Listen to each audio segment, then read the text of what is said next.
Hello friends, welcome to Lukshika சமையல். நீங்கள் நம்ம சேனலை ஃபஸ்ட் டைம் பார்க்குறீங்கன்னா மறக்காமல் லுக்ஷிகா சமையலை சப்ஸ்கிரைப் பண்ணிக்கோங்க. வீடியோவை ஸ்கிப் பண்ணாமல் பாருங்கள். இன்றைக்கி நம்ம வீடியோவில் டாபா ஸ்டைல் பன்னீர் மசாலா எப்படி செய்யுதுன்ட்டு பார்க்கலாம். வீட்டில் இருக்கிற மசாலா வச்சு ரொம்பவே சூப்பராக செஞ்சிடலாம். வாங்க வீடியோக்குள்ளே போகலாம். ஸ்டவ் ஆன் பண்ணிவிட்டு கடாயில் 3 டேபிள் ஸ்பூனுக்கு எண்ணெய் சேர்த்துக்கோங்க. உங்களுக்கு எண்ணெய்க்கு பதில் பட்டர் சேர்க்கலான்னா நீங்கள் பட்டர் கூட சேர்த்துக்கலாம். 2 பிரியாணி இலை சேர்த்துக்கலாம். ஒரு நட்சத்திர சோம்பு சேர்த்துக்கலாம். ஒரு சின்ன துண்டு பட்டை சேர்த்துக்கலாம். 4 போல் கிராம்பு சேர்த்துக்கலாம். 3 வெங்காயத்தை பொடிசாக கட் பண்ணி வச்சுருக்கேன், அதையும் சேர்த்துக்கலாம். வெங்காயம் கொஞ்சம் பொடிசாக கட் பண்ணி எடுத்துக்கோங்க. வெங்காயத்தை நல்லா கலந்து விடுங்க. லைட்டாக வதங்கி வரட்டும். இப்போ பாருங்கள், இந்த அளவுக்கு வதங்கினா போதும். இப்போ இதில் 1 டீஸ்பூன் அளவுக்கு இஞ்சி பூண்டு விழுது சேர்த்துக்கலாம். இஞ்சி பூண்டு விழுது சேர்த்து நல்லா கலந்து விடுங்க. இஞ்சி பூண்டு பச்சை வடெல்லாம் போயிட்டு வெங்காயமும் இன்னும் நல்லா வதங்கி வரட்டும். இப்போ பாருங்க, வெங்காயம் நல்லா கலர் சேஞ்ச் ஆகியிருக்கு. இஞ்சி பூண்டு விழுதும் நல்லா பச்சை வாசனை போய் வதங்கி வந்திருக்கு.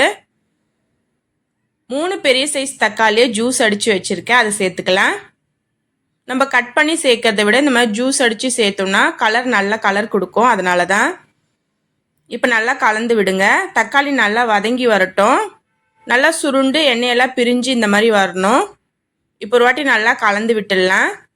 இப்போ மசாலாலாம் சேர்த்துடலாம். 1/2 டீஸ்பூன் மஞ்சள் தூள், 2 டீஸ்பூனுக்கு வெறும் மிளகாய் தூள், 2 டீஸ்பூனுக்கு மல்லித்தூள், 1/2 டீஸ்பூனுக்கு ஜீரகத்தூள், 1/2 டீஸ்பூனுக்கு கரம் மசாலா, கடைசியாக தேவையான அளவு உப்பு சேர்த்துக்கலாம். நான் 1/2 டீஸ்பூனுக்கு சால்ட் உப்பு சேர்த்துருக்கேன். மசாலா சேர்த்துட்டு ஒரு வாட்டி நல்லா கலந்து விடுங்க. கலந்து விட்டுட்டு இப்போ இதில் நான் 3 டேபிள் ஸ்பூன் அளவுக்கு கெட்டி தயிர் எடுத்திருக்கேன், அதை சேர்த்துக்கலாம்.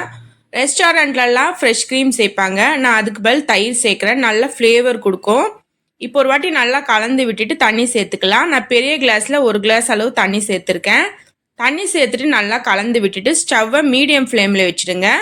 மீடியம் ஃப்ளேமில் வச்சுட்டு ஒரு 10 நிமிஷத்துக்கு இது நல்லா கொதி வரட்டும். எண்ணெயெல்லாம் நல்லா பிரிஞ்சு வரணும். நல்லா கலர் சேஞ்ச் ஆகும் நம்ம சிம்மில் வச்சு செய்யும்போது. பாருங்கள், இந்த அளவுக்கு நல்லா கலர் சேஞ்ச் ஆகி அதில் இருக்கிற எண்ணெயெல்லாம் நல்லா இந்த மாதிரி பிரிஞ்சு வரணும். அதுக்கு நம்ம ஹை ஃப்ளேமில் வைக்கக்கூடாது, மீடியம் ஃப்ளேம் இல்லை சிம்மில் வச்சு ஒரு 10 நிமிஷத்துக்கு கொதி வரட்டும். இப்போ இதில் நான் கட் பண்ணி வச்ச பன்னீரை சேர்த்துக்கிறேன்.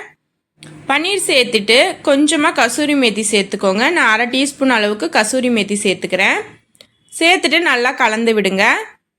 நல்லா மசாலா கூட இந்த பன்னீரெல்லாம் ஒன்று சேர்ந்து வரணும். கலந்து விட்டுட்டு ஸ்டவ் சிம்மில் இல்லை மீடியம்லேயே இருக்கட்டும், ஹை ஃப்ளேமில் வைக்காதீங்க.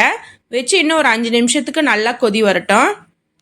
இப்போ பாருங்கள், 5 நிமிஷம் ஆயிடுச்சு. பாருங்கள், எண்ணெயெல்லாம் நல்லா பிரிஞ்சு நல்லா மசாலாவோட பன்னீர்லாம் ஒன்று சேர்ந்து வந்திருக்கு. இப்போ கடைசியாக கொத்தமல்லி தூவி இறக்கிடலாம். ஸ்டவ் ஆஃப் பண்ணிவிடுங்க. அவ்வளோதாங்க, நம்மளோட தாபா ஸ்டைல் பன்னீர் மசாலா சூப்பராக ரெடி ஆயிடுச்சு. சப்பாத்தி, பூரி, பரோட்டா, ஃப்ரைட் ரைஸ், புலாவ் எல்லாத்துக்குமே ரொம்பவே சூப்பராக இருக்கும். கண்டிப்பாக நீங்களும் ஒரு வாட்டி ட்ரை பண்ணி பாருங்கள். ட்ரை பண்ணி பார்த்துட்டு எப்படி இருக்குன்னு எனக்கு கீழே கமெண்ட் செக்ஷனில் சொல்லுங்கள். இந்த வீடியோ உங்களுக்கு பிடிச்சிருந்தா லைக் பண்ணுங்கள், ஷேர் பண்ணுங்கள். மறக்காமல் லுக்ஷிகா சமையலுக்கு சப்ஸ்கிரைப் பண்ணிக்கோங்க. தேங்க்யூ. தேங்க்ஸ் ஃபார் வாட்சிங்.